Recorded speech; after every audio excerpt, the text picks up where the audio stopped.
Hey Spartans, Josh here. A quick content note before we get into this week's episode. You're about to meet one of 5 guest speakers that have courageously volunteered to contribute their experiences, knowledge, and support to the ongoing mental health crisis our nation is facing. For the whole month of May, I will be rolling out a 5-episode series interviewing survivors of suicide, as well as leaders in mental health awareness. We're sharing our stories of recovery in hopes that they save at least one life and hopefully many more. If you're not in the headspace to receive these stories and testimonies, please stop the podcast here.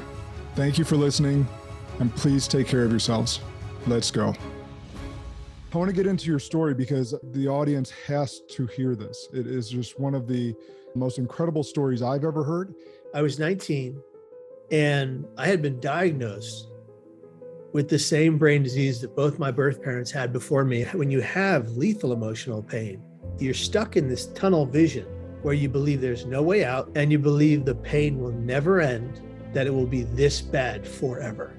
After I went to the Golden Gate Bridge and I did leap off, and a sea lion literally came to my aid, kept me afloat until the Coast Guard boat arrived behind me, which was incredible. The Coast Guard boat arrived. They put me on a flat board. They were astonished that I was alive. This officer looks at me and he goes, "Kid, do you know what you just did?" I said, "Yeah, I just jumped off the Golden Gate Bridge." And he said, "Why?"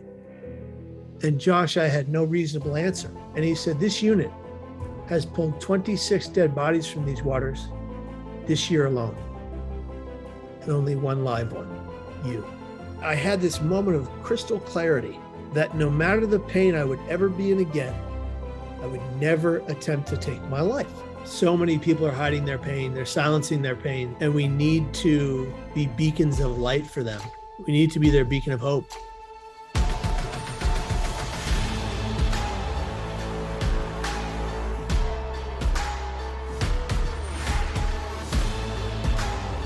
This is Sparta! Welcome back to Spartan Leadership. I'm your host, Josh Kosnick.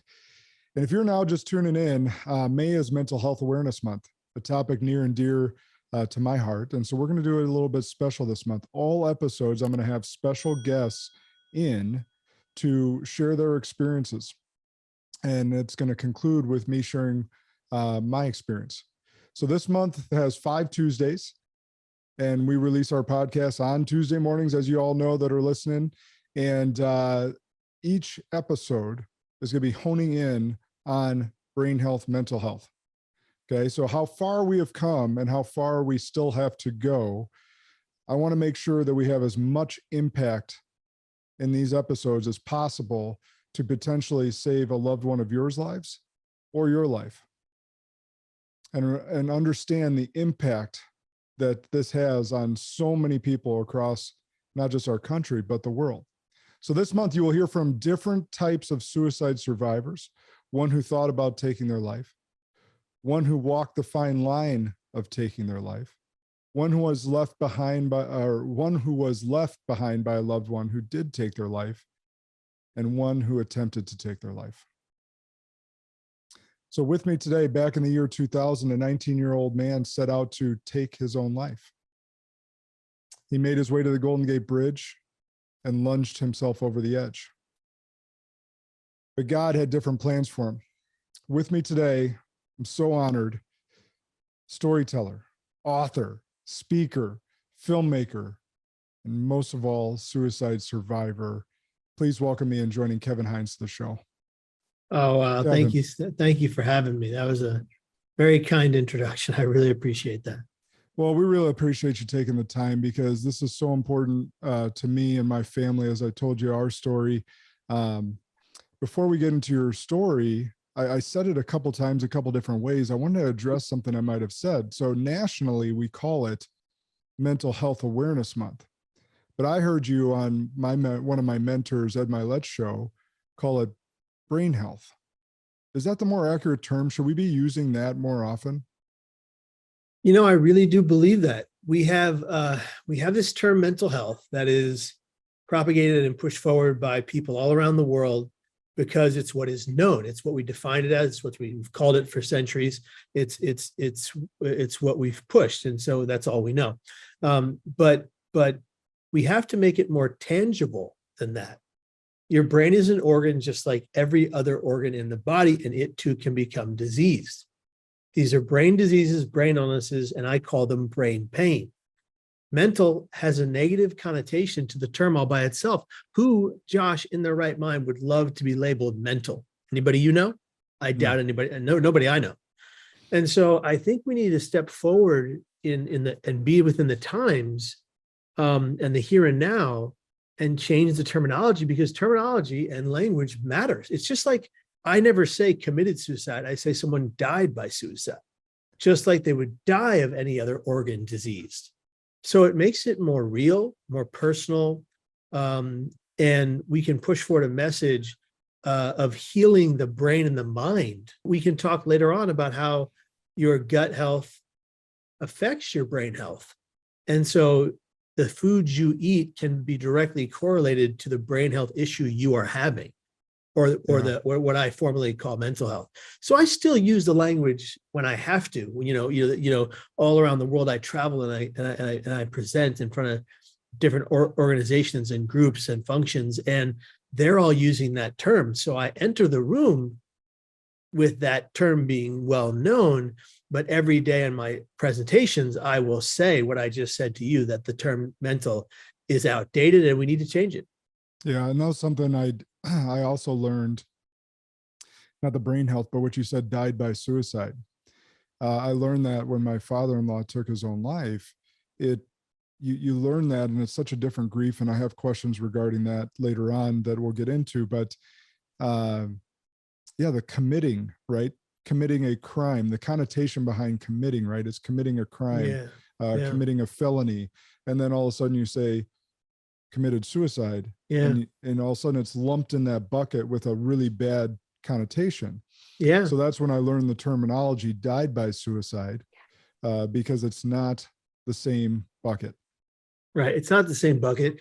And the reason we have that term cemented in our society, committed, is because it used to be a crime. It was a crime to take your life for a very long time. And that was one of the reasons the church propagated the idea that dying by suicide was a sin. And this all came from, this stemmed, and people don't know this, but it's important that we message this here. Centuries ago, when someone died by suicide in a town or an area, all of their worldly belongings from them and their family, their immediate family, were taken from them. Their homes, their possessions, their children. And the person who passed away by suicide was stuck in the fork in the road with a stake through their heart. It was barbaric what people back then did to those who died by suicide and their families. They took everything from them. And so, that is another word. I have a problem with stigma. Stigma is a really outdated word. We don't call hatred, bigotry, and prejudice stigma. We call them hatred, bigotry, and prejudice. Let's call it what it is. When someone is being hurt based upon the fact that they're struggling with their brain pain or their mental health, they're being discriminated against. And the brain health movement of this time is one of the greatest social justice movements of this or any time.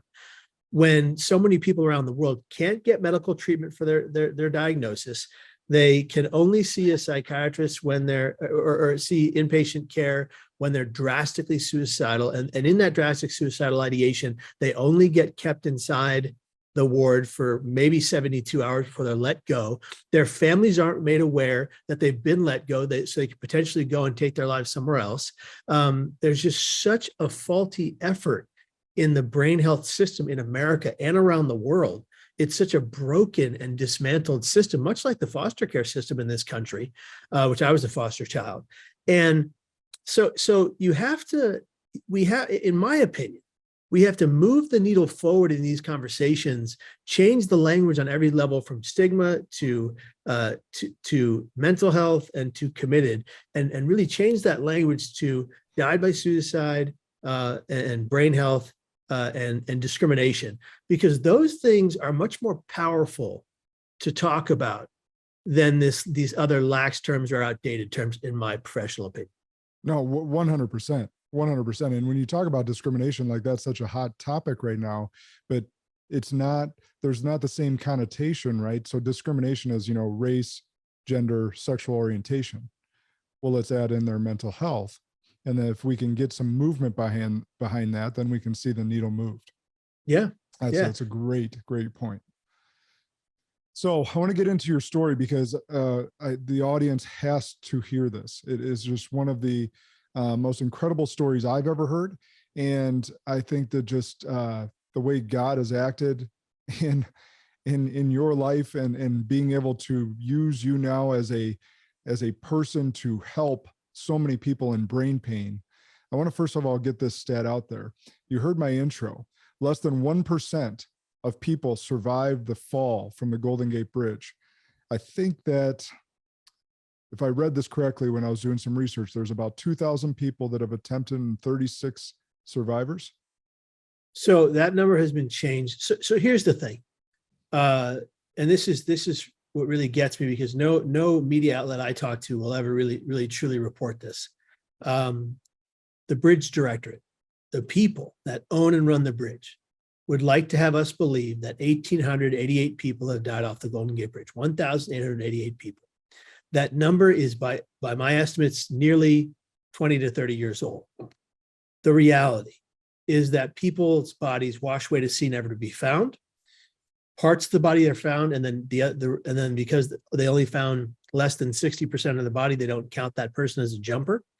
Because when you hit those waters, you can be severed in half. You can lose a limb because the waters are so sharp from that height at that fall, and the velocity at which you fall, which is nearing 80 miles per hour, nearing the speed of terminal velocity.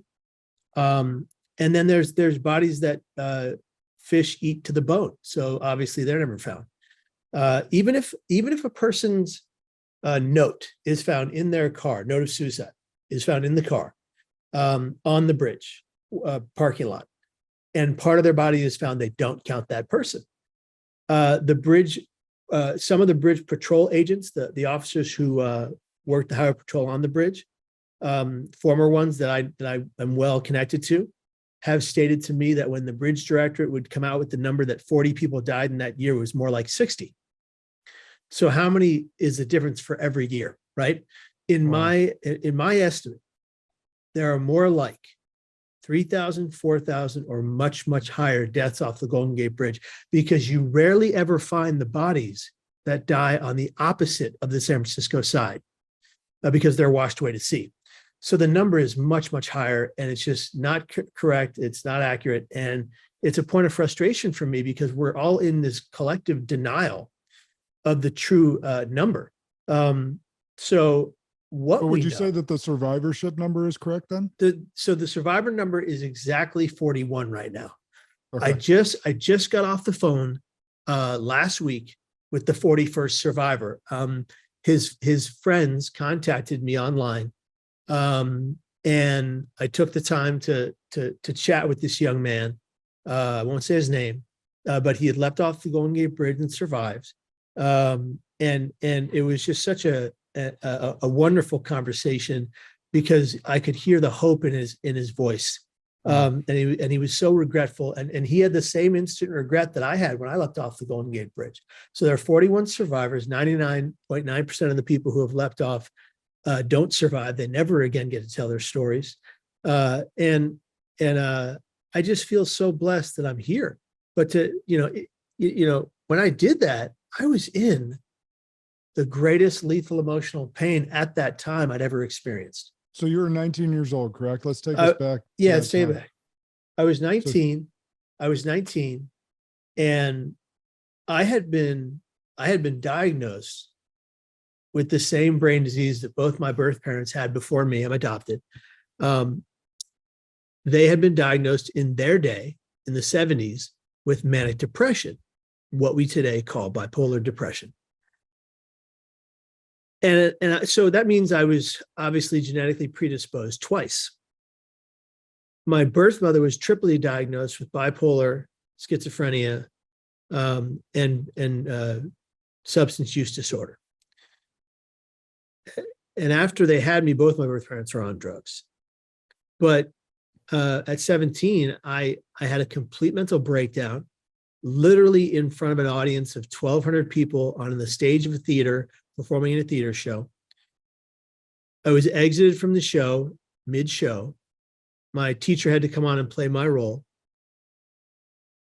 He was the only one that knew all the lines. And it would be a rocky road from there on out. For the next 2 years, I'd be in and out of denial from my struggles. For the next 2 years, I'd be on and off medications. For the next 2 years, I would not be following a treatment plan adequately. I was an absolute wreck. And my family was terrified.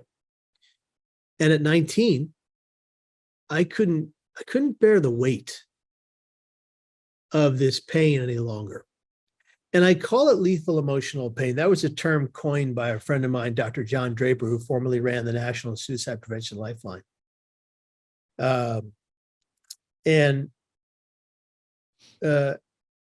He coined the term lethal emotional pain. I really believe that's what it is, that takes people too early from suicide.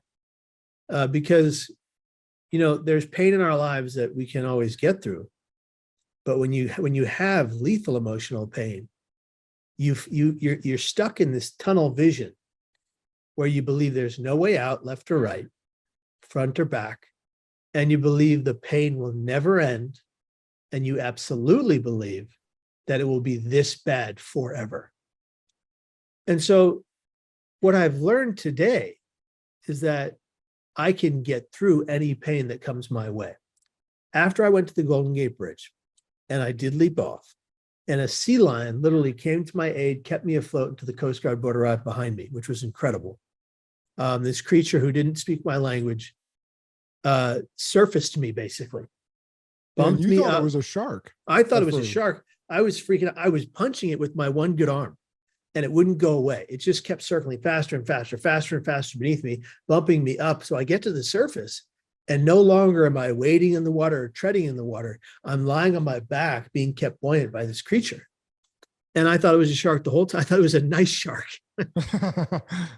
Like the cartoon sharks that my kids watch. A little nice shark. So I named him Herbert because I just needed to give it a name so I could remember it forever. And then the Coast Guard boat arrived, and these wonderful officers fished me from the waters of the Golden Gate Bridge. And they put me on a flatboard, and they were astonished that I was alive because they had taken so many perished bodies from those waters. And this officer looks at me and he goes, "Kid, do you know what you just did?" I said, "Yeah, I just jumped off the Golden Gate Bridge." And he said, "Why?" And Josh, I had no reasonable answer. I said, "I don't know. I thought I had to die today." And another guy leans in, he goes, "Young man, do you understand how many people we pull out of these waters that are already gone?" I said, "No, and I don't want to know." And he said, "This unit has pulled 26 dead bodies from these waters this year alone, and only one live one, you." And I can tell you, in that moment, I had this moment of crystal clarity that no matter the pain I would ever be in again, I would never attempt to take my life. And I haven't since. Now, I've had chronic thoughts of suicide. They plague me. They come and they go, and they exist on a level playing field, and I hate them, but I understand them because I've done the research, I've done the work, I've put in the effort, I've built a routine in my life for my brain health, and I'm stable. So when those come up, Kevin, for someone that may have those as well, what's your system? Maybe it'll work for someone else. So it's a twofold system, and it works for thousands of people around the world that I talk to. So I want to share it with you and your audience, because when I teach this to people around the world, they utilize it and they write me and tell me it saved their life. So two things. So it's a simple system. One, so in the moment you become suicidal, say to anyone around you 4 simple but very effective words: "I need help now." And it might seem simple, but and I'll be very frank and very honest with you, it's not always the first, second, third, fourth, fifth person that's going to get your back, because not everyone is willing, able, or has the wherewithal to understand or empathize with your pain. Yeah, you may freak an introvert out. Yeah, you might freak an introvert out, but by the sheer probability of the number of people you turn to, because you're not going to stop there. You're going to turn to anyone and everyone around you and say, I need help now, until someone says, what do you need help with? Then you tell them you're suicidal and you take the steps from there. The second thing you do is you say to yourself quietly or aloud, my thoughts do not have to become my actions. They can simply be my thoughts. Now, I have traveled the world for 22 years, and in 22 years, I have regular suicidal thoughts that come across me. I start to think, I start to plan, it gets worse. Then I turn to my wife, I turn to my friends, I turn to people that I don't know from Adam, and I say, I need help now, until one person is willing to empathize with my pain and help get me to a safe space. Now, it doesn't always mean that I need to go to a psych ward, although I have many times, 10 times in the last 22 years, because of suicidal crisis. And the first 3 psych ward stays were involuntary, forced in against my will. But the next 7 stays, I walked into that place and said, I need to be here, or I won't be here. And so I became self-aware with my diagnosis, and that is the key. So before you get to a suicidal place, you need to build your self-awareness. You need to build your resilience. You need to learn from people that have taught resilience, how to be resilient in the face of pain. And so these are the steps I take. And for 22 years, in taking these exact steps, sometimes with perfect strangers, I have been at the Atlanta airport and gone up to a TSA agent and said, I need help now. And the guy was like, what do you mean, kid? And I'm like, I'm suicidal. I don't know what to do. My family's not with me, and I can't reach anybody on the phone. And he said, come with me. He took me into a locked room. They brought extra security because they thought a threat assessment was involved. And they were worried on their end, but they were kind, they were firm, and they got me to someone who cared, and I was safe that day. I didn't fly, but fair enough, right? Yeah. And so these are the steps I take to stay alive every time I come to this situation. And I think they're very simple, they're very clear, and they're very useful. They're very palpable. And I think that very simple. Very simple. And I think that anyone can do them. And over time, when you become used to asking for help, it doesn't seem foreign. It doesn't seem inappropriate. It seems natural. And the other thing is, what you can do to prep some people that love you before you become suicidal is you can say, hey, I have these thoughts sometimes, and when they arise, I'm going to need someone's help.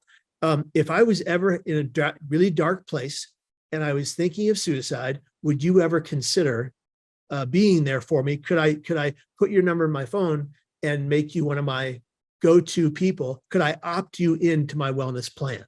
Now, that's what I did back in the day. I created a binder back when, e-files weren't that cool. I created a binder for 7 people in my life, and it had the numbers of my doctors, their emails, their addresses, psychiatrist to primary care physician. It had I then had a release form copied and signed by all of my doctors, and for those people to be privy to my treatment, so that meant that when I went to my psychiatrist's office and I told him I was suicidal, that he called my family. Now, that you can't do that naturally because you can't usurp HIPAA privacy laws. But if you sign the release form and put that person's name on that release form and say, call this in case of emergency, they will call. And the opposite is true. If my family calls a psychiatrist and friends call the psychiatrist that are on that program and opted into my plan, and they say, Kevin is suicidal, what do we do? That doctor has to take that on and not ignore it like they would if I didn't have that release form signed. Not many people know that. So Kevin, let's take it from the opposite side now. Let's say I'm a stranger or a loved one, and you turn to me and say, I need help now. What's the best reaction or the best steps for the other person, the other side of that to do with someone that's suicidal? So to everyone out there who's doing well, who's sane, who's got their mind intact, if someone says to you, I need help now, and they're potentially suicidal, you say, what do you need and how can I help you? Just first 2 things. What do you need? How can I help you? Then the individual expresses themselves, says they're suicidal. You say, okay, let's sit down in this place and just give it a few minutes. What thoughts are bringing you to this conclusion? Can you tell me why you're having these emotional thoughts, and what's leading to them? Let's have a conversation. And then I'm telling you, Josh, you just listen. Let them speak. You're asking questions. You're not making statements. No, you're not a savior. You're not, no one can save themselves but themselves. You're just giving them space to be free from their pain for a moment and talk about it. So let them talk. Sometimes the greatest tool we can ever give someone who is suicidal is the art of listening. Listening to understand, not to respond. Yes. And you give them the space to tell their truth.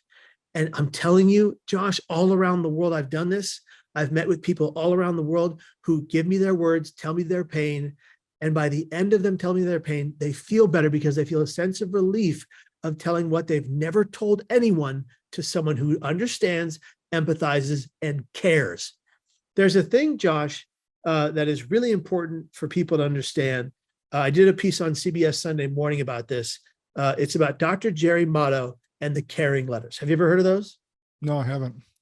Dr. Jerry Motto was a 1970s head psychiatrist at the VA system in San Francisco in the Bay Area, and back when the VA was there. And he was an incredible man. And he always appreciated writing letters to people. Obviously, it's in the 70s, so that was more common. But he realized that might be nice for some of his psych patients in the psych ward to get letters after they got out, inquiring as to how they were faring up, how they were doing, what they needed, if he could still help them, which is just atypical of any psychiatric care that you can imagine, even today's standards, because the message has been forgotten in all these years. But caring letters became this wonderful tool that Dr. Jerry Motto and his wonderful wife would send out to these individuals saying, hey, we're thinking about you. We know you're going through it. We want to be here to keep helping you. What do you need from us? Reach out anytime. We've got your back. Something along those lines. Mm-hmm. Well, they started receiving letters back. And when they studied the letters back and they researched, they found that 50% of the 50% that got the caring letters had a huge reduction in suicide attempts, massive reduction. And you go, okay, what does that mean? Well, that means if we can just get family and friends and colleagues to write 3 to 5 letters to that one person who's obviously struggling with lethal emotional pain, maybe we can save their life. And so over time, there are some VA hospitals that still carry out these caring letters on a regular basis. There's even companies like Cope Notes that send out caring texts to people on a regular basis, and they have a tremendous positive effect. So it hasn't been totally forgotten, and there's some people really using it. It's been incredible. It's been amazing. And I'll tell you, there's a lot of efficacy to it. It really does work. And the letters today are a little different. You want to have 5 sentences or 5 sections. A section about empathy to that person, a section about lack of judgment for what they're going through, a section about compassion for that individual, and a section about how much you love them or care for them, and then a section about the signs, symptoms, and triggers you're worried about inside them and what they're going through and dealing with. Because a lot of these individuals that are going through these things are truly in denial of what they're going through, like I was for so long. So when you do that and you send these letters and they get 3 to 5 letters from 3 to 5 different people sharing the same message, a light bulb goes off in their head and they go, wow, maybe I do need to get the help I need. Maybe I do need to ask for more help and get clarity on what I need to do to better my brain health. Oh, that's so good. So good. I actually thought of something while you were talking there about part of your story that morning. Was that the year of 2000? It was the year 2000. Yeah. So 2000. And I was thinking about that as far as technology is concerned. We had cell phones, but our faces weren't necessarily buried in them like they are today. Yeah. And I remember you talking about being on the bus and just hoping someone would notice, being on the bridge and hoping someone would notice. And then a woman who you thought was going to notice and did notice you just asked you to take her picture. Yeah. And here you are in so much pain, about to make the, biggest decision of your life, Yeah. a bad decision. And all you wanted was someone to notice that you were in pain. Yeah. And so then you couple that with the caring letters, you couple that with the questions versus making statements. And like individuals, we just want to be heard. We just want to be noticed.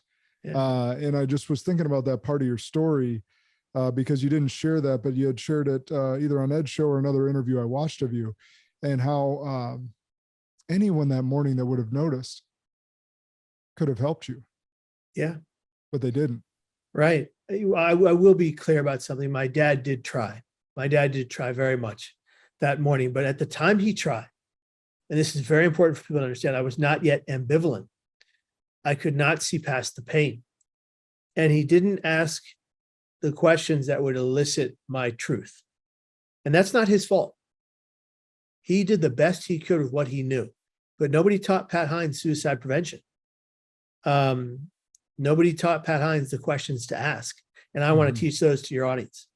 Yeah. If you have the slightest inclination that someone you love, care for, or know is suicidal, do not hesitate to say to them, hey, I'm worried about you, thinking about you. I wanted to see how you were going. And I want to ask you 3 questions. And I want you to be extremely honest with your answers. I'm not judging you. I'm here for you. I've got your back. Whatever you say, I've got your back.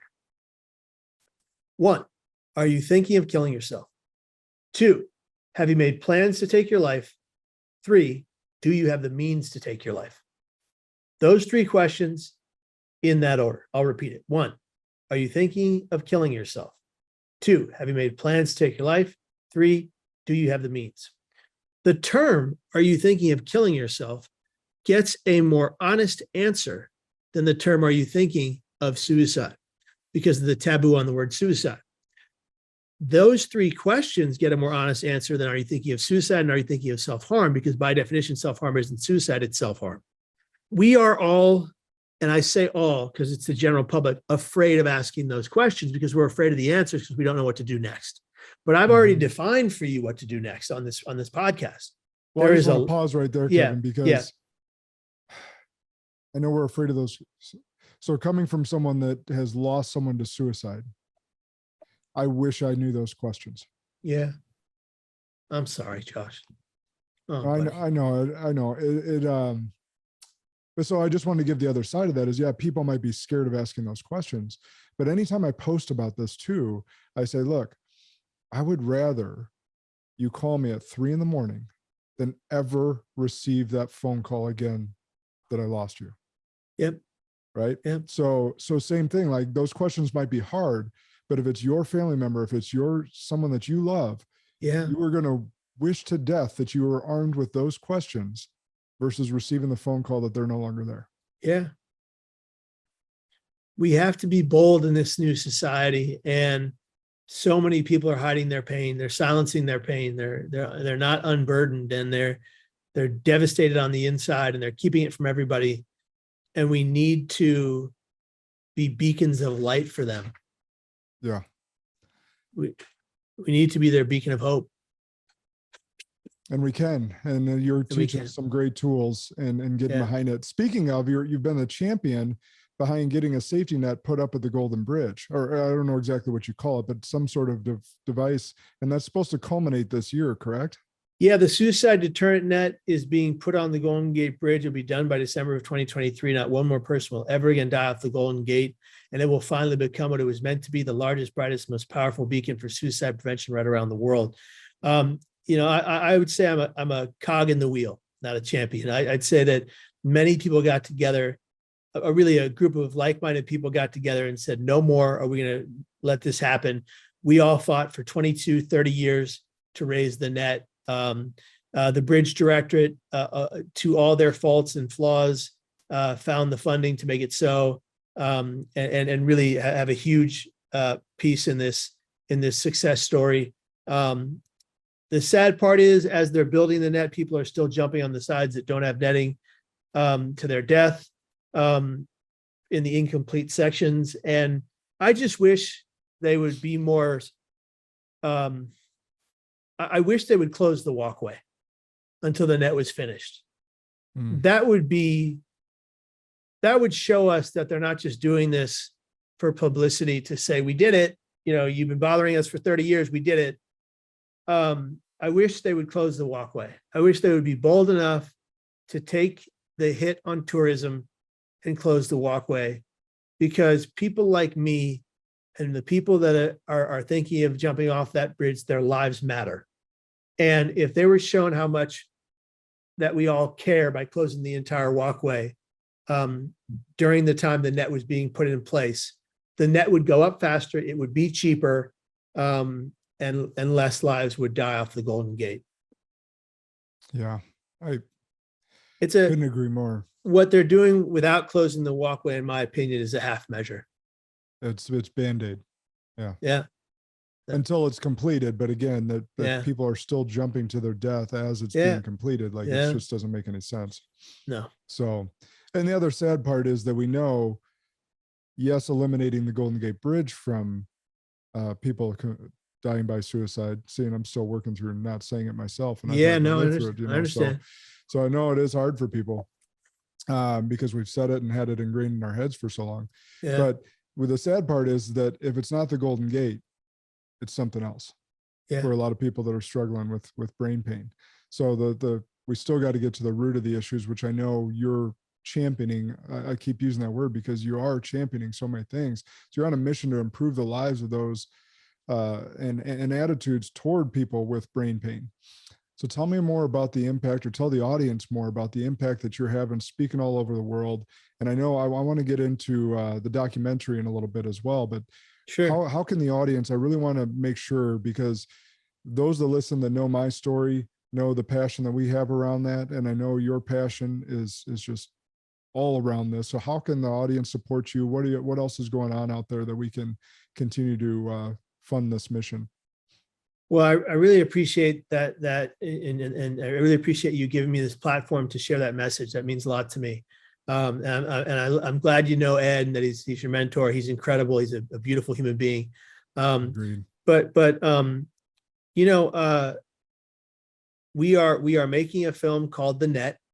It's a look at obviously the 87-year effort to raise a net or rail at the Golden Gate Bridge, the 8 fights that failed since 1937, 7 months after the first suicide. The bridge patrol of that era fought for a higher railing. It failed.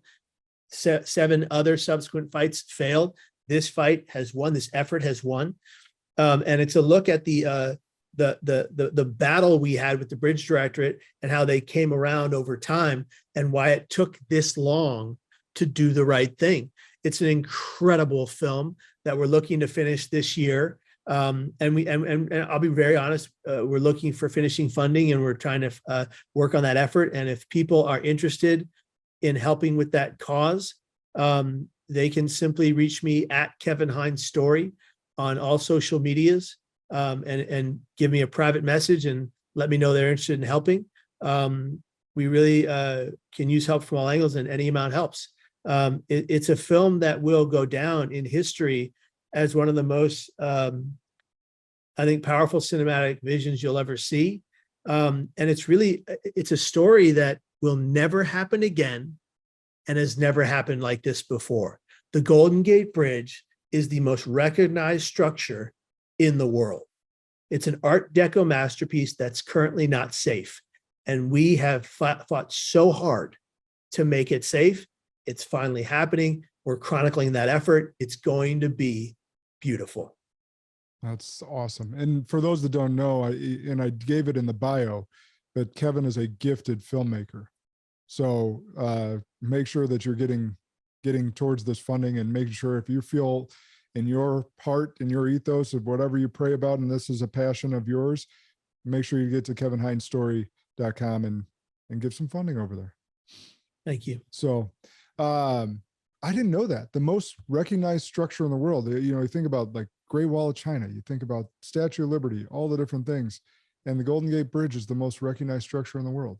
They call it the 9th wonder of the world for that reason. Interesting. See, I'm a Midwest guy, not a West Coast guy. I would have known that. People come from all over the world to see the magnificent beauty of the Golden Gate Bridge. And the sad part is people come from all over the world, and every time someone dies off the Golden Gate Bridge, those tourists witness something they can never shake off. And I feel horrible. Yeah. I feel horrible for the people that witnessed my attempt. They were scarred for life. And I have to recognize that, and I have to take ownership of that. Yeah. Understand. I talked a little bit about it earlier. I know we're coming down on time here for you. But I was wondering if you could help me with this, because I've struggled. I've tried explaining to people how different of a grief losing someone to suicide is. It's a different grief. Yeah. And I don't know that I've done an effective job, but with all the people that have reached out to you, that have, experienced loved ones, children, spouses, all that, can you help me shed some light on, and maybe just a better effort to explain the ripple effect of losing to someone to suicide? Let's talk about that. And to all of those who have lost someone to suicide that are watching or listening to this right now, let's just take a moment. Take a breath. Into the nose, out to the mouth. Because this conversation you just listened to or viewed might be really hard for you because of what you've gone through, what you're going through right now. If you are still feeling guilt, let me make this crystal clear. That guilt does not belong to you. They did not die because of you or in spite of you.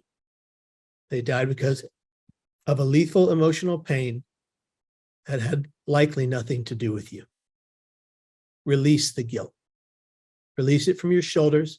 It's too much weight for anyone to bear. Release the blame of other people.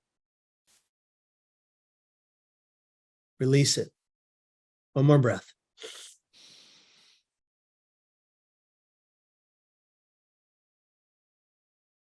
We can do our best to prevent someone from suicide. We can't save anyone.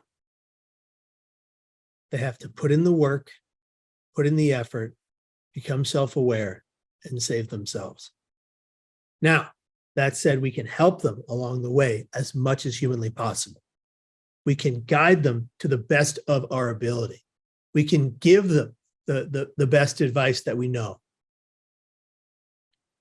I would say about the grief from suicide. It is a helpless grief.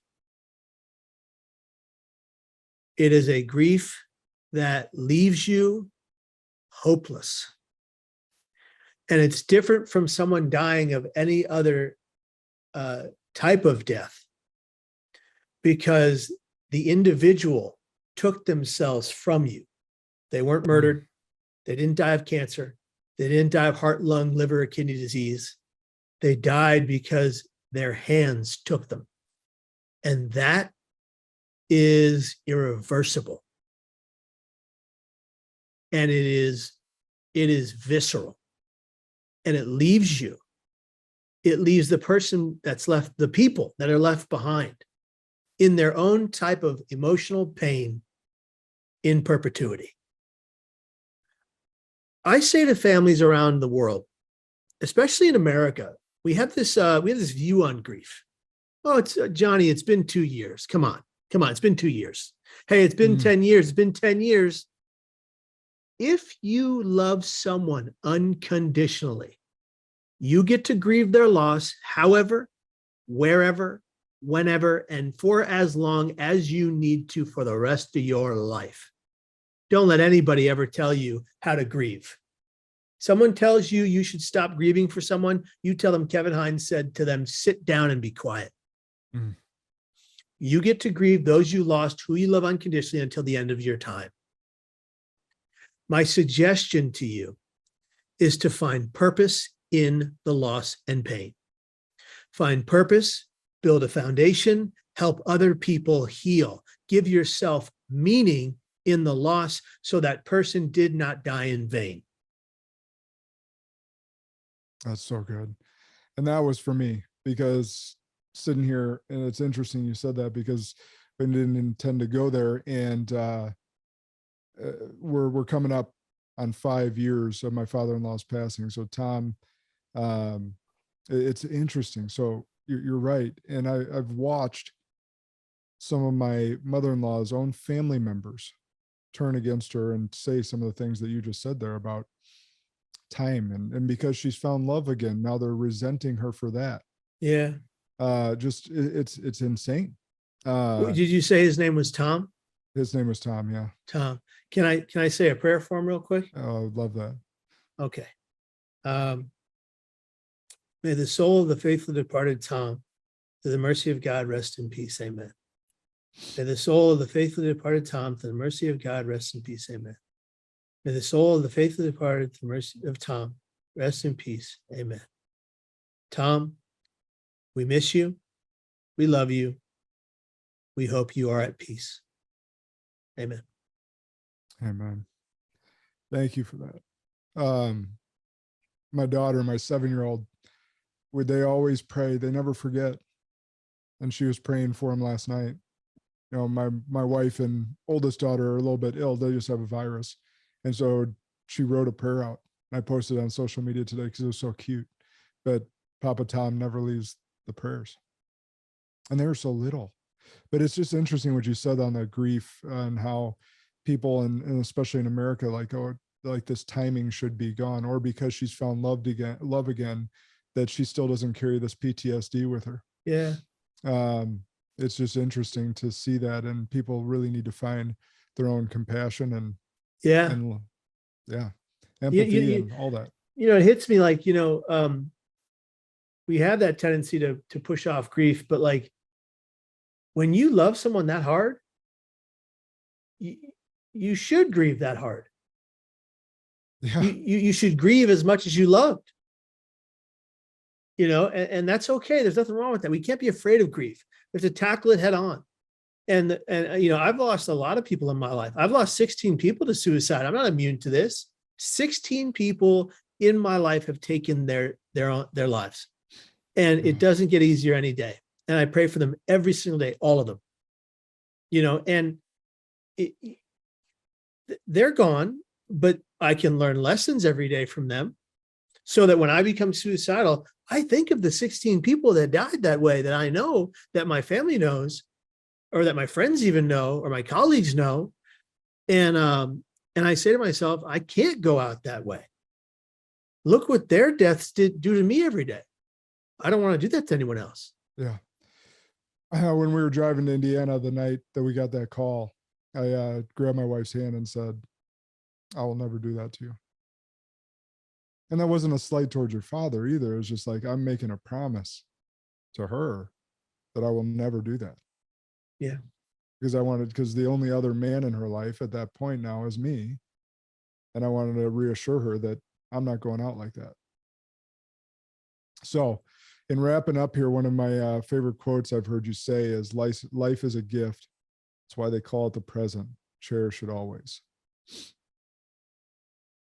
I think that's what we're talking about today. And that's just an amazing quote to remember.